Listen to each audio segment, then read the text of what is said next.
Do you remember the moment you realized that the world had changed? Let me tell you a quick little story that has nothing and everything to do with the future of our world and how you fit into it. In 1917, the United States faced a huge problem. They were working hard to compete in the industrialized economy, and there was a shortage. Not a shortage of oil or coal or other natural resources, a shortage of people, specifically obedient factory workers. The solution to this economic dilemma? It was an experiment of sorts. It hadn't been done before, until someone thought of it. Mandatory public school. Unfortunately, the initial purpose of the United States public school system was not to inspire children or generate scholars. And it wasn't created for dreamers, people who color outside the lines, break the rules, and challenge the status quo. The public school system of the early 1900s was invented to create a nation full of adults who would obediently do their jobs in the factory assembly lines. Teaching kids to sit in straight rows and scheduling the entire day with the ringing of bells wasn't by chance. Punishing those who didn't conform was purposeful. These were the skills they would need to join the labor force. Intentional or not, this early method of turning dreamers into workers was an investment in the nation's economic future. And it worked. This then led to several generations of productive, fully employed workers. But it isn't working anymore. Why? Our economy has changed. We don't live in an industrialized economy anymore. We live in a connected economy. Right now, there are more users on Facebook than there were people on the planet 200 years ago. Technology has made it possible for us to connect with people, ideas, and information from anywhere in the world instantaneously. And as a result, our economies have expanded from localized towns and communities to the entire world. We have globalized trade in nearly every way. In the past, the obedient, do-what-you're-told without question people were rewarded for working hard and putting their dreams aside in order to toe the line. They were given well-paying jobs that led to long-term careers. They were guaranteed pensions, benefits, and the promise that they would always be taken care of. And they were. But that promise is gone for most of us today. Even if you have a white-collar job, the majority of white-collar workers are still working in a factory. Instead of operating a sewing machine or welding a widget, they now push pencils, type on keyboards, or process paperwork.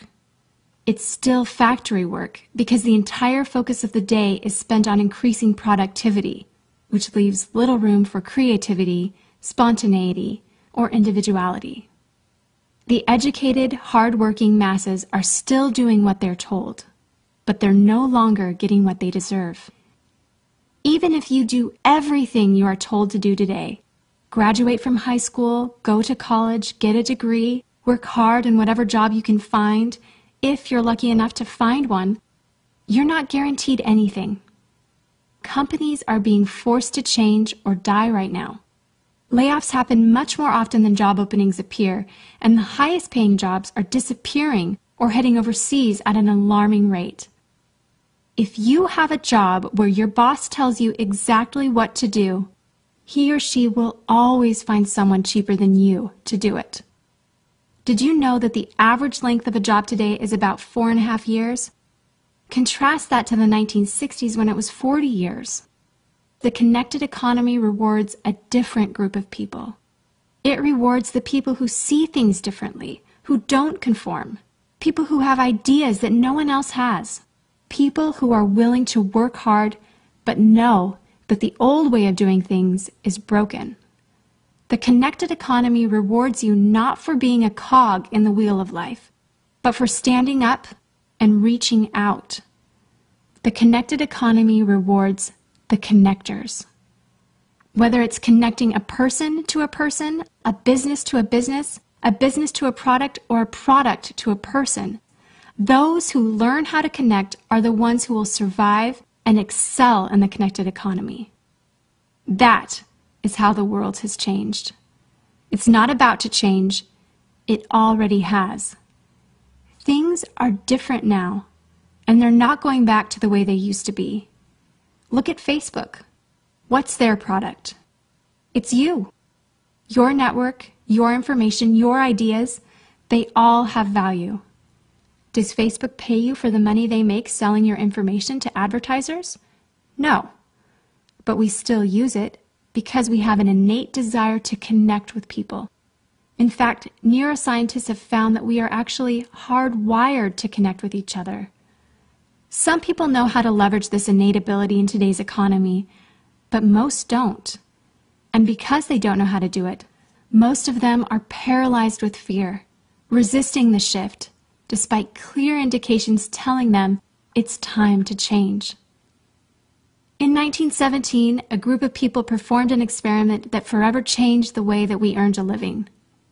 The world today is facing another huge problem. We're facing a shortage of our own. Not a shortage of factory workers or consumers. The world has enough of those. We have a shortage today of dreamers and connectors. And so, we're holding our own little experiment. And you happen to be the subject of it. This 8-minute presentation was specifically designed to seek out and find the connectors around us. Those who recognize that we are on the brink of the next economic revolution, who are ready to thrive in the connected economy, and who are searching for the best way to do it. The internet and technology are rapidly changing the way that we do everything today, including how we make a living.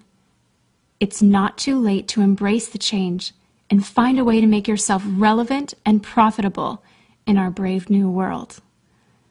And that's why we've invited you here today. We've created something that rewards you for connecting.